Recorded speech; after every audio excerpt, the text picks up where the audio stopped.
Tonight, when you hear a strange sound in the dark, your body will react before your mind does.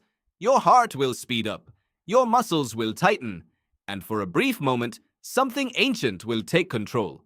Why? The obvious answer seems simple. You are reacting to danger. But the real answer is far stranger. The feeling you call fear may be older than words, older than stories, older than language itself. Long before humans could explain danger, they could feel it. Long before anyone could say the word fear, nervous systems were already detecting threats and changing behavior. The sensation that races through your body today is part of a biological inheritance so old that versions of it existed hundreds of millions of years before the first human ever spoke.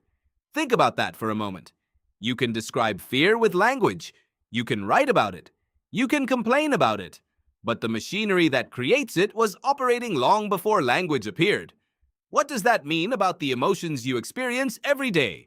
To answer that question, you have to travel back into a world that looked nothing like the modern one. Imagine an ancient ocean. No cities, no roads, no conversations. Just simple creatures drifting through the water. Many of them lacked anything that looked like a human brain. Yet they still faced a problem. Dangerous things existed. Predators existed. Environmental hazards existed. Sudden changes existed. Any organism that could detect trouble slightly earlier gained an advantage. Any organism that reacted slightly faster survived more often. Over immense stretches of time, natural selection rewarded systems that could recognize threats and respond immediately. Those systems eventually became what neuroscientists call threat detection networks. The name sounds complicated. The idea is simple. Detect danger. React quickly. Stay alive? You do not need language for that. A mouse does not need language to freeze when it sees a shadow overhead. A deer does not need language to run when it smells a predator. Even animals separated from humans by vast evolutionary distances show rapid defensive responses. The details differ. The principle remains the same. Life learned fear before life learned speech. This idea becomes even more fascinating when you look inside the human brain. Many people imagine that emotions begin with conscious thought. Something happens. You think about it. Then you feel afraid. But research suggests the process is often reversed. Joseph LeDoux, one of the most influential researchers in the neuroscience of fear, spent decades studying how threat responses work. His work revealed that some signals can reach parts of the brain involved in defensive reactions before conscious awareness fully catches up. In other words, your body can begin preparing for danger before you have consciously identified what frightened you. Have you ever jumped at something that turned out to be harmless? Maybe it was a coat hanging in a dark room. Maybe it was a branch that looked like a person. Maybe it was a harmless noise outside your window. For a split second, the ancient system won. Your conscious mind eventually corrected the mistake. But the older circuitry acted first. It preferred a false alarm over a missed threat. From an evolutionary perspective, that strategy makes sense. Imagine two ancient humans walking through tall grass. One assumes every rustle is harmless. The other assumes some rustles might contain danger. Which one survives more often? The overly cautious individual wastes energy. The careless individual sometimes becomes lunch. Natural selection rarely rewards perfect accuracy. It often rewards survival. That is one reason fear can seem irrational today. Many of the environments that shaped your brain no longer exist, yet the underlying systems remain. The modern world changed far faster than evolution could redesign the human nervous system. You live among emails, smartphones, traffic lights, and office buildings. But much of your biology was shaped in environments filled with predators, uncertainty, social risks, and physical dangers. Your brain carries ancient software into a modern world. The evolutionary psychologist Randolph Nesse has argued that many uncomfortable emotions may function like defensive systems. Think of fear as something similar to pain. Pain feels unpleasant for a reason. Its purpose is not happiness. Its purpose is protection. Fear may operate in a similar way. The feeling itself can be miserable, but the function is useful. It focuses attention. It changes priorities. It prepares action. Sometimes it prepares action too well. A public speech can trigger physical reactions similar to those associated with genuine threats. Sweaty palms, faster heartbeat, increased alertness. Yet nobody is chasing you with a spear. Nobody is hiding behind a tree. Why would your body react that way? Part of the answer involves another ancient challenge. Survival was never only about avoiding predators. Humans evolved in social groups. Being excluded from the group could be dangerous. Social rejection could reduce access to protection, food, cooperation, and mating opportunities. The fear of social judgment taps into deeply rooted survival concerns. Suddenly, a presentation at work becomes more than a presentation. At some ancient level, it resembles a social evaluation. And social evaluations mattered enormously throughout human history. The strange thing is that language expanded these fears rather than replacing them. Language allowed humans to imagine threats that were not physically present. You could worry about tomorrow. You could worry about next year. You could worry about what another person secretly thinks. Fear gained new territory. Before language, many fears were immediate. A predator, a fall, a sudden attack. After language emerged, the human mind gained the ability to simulate possibilities. That ability became one of humanity's greatest strengths. It also became a source of endless anxiety. Now you could fear events that had not happened. You could fear events that might never happen. You could create entire scenarios inside your head and react emotionally to them. The ancient alarm system suddenly had access to imagination. Researchers such as Daniel Kahneman explored how human thinking relies on fast and slow processes.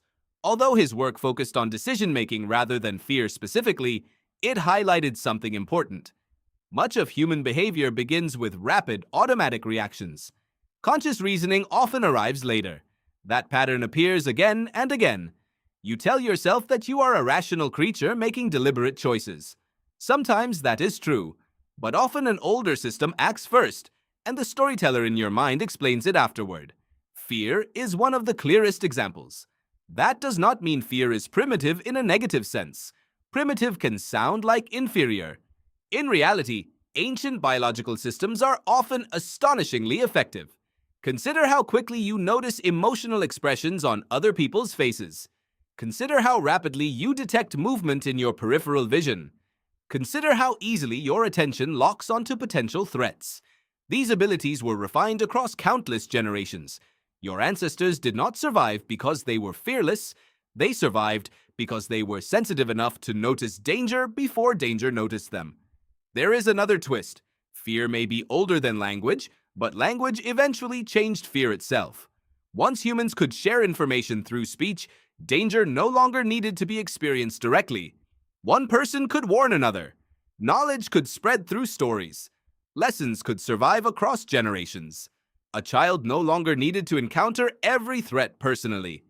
Language became a tool for transmitting fear. Stories about predators, disasters, enemies, and mistakes helped communities survive. Some fears spread because they contained useful information. Others spread because human minds are naturally drawn toward threat-related information. Psychologists sometimes refer to a negativity bias. The term means that negative information often captures attention more strongly than positive information. From a survival perspective, this tendency makes sense. Missing good news is inconvenient. Missing danger can be fatal. The modern information environment exploits this ancient tendency constantly. News headlines compete for attention. Social media competes for attention. Advertisers compete for attention. And attention follows threat.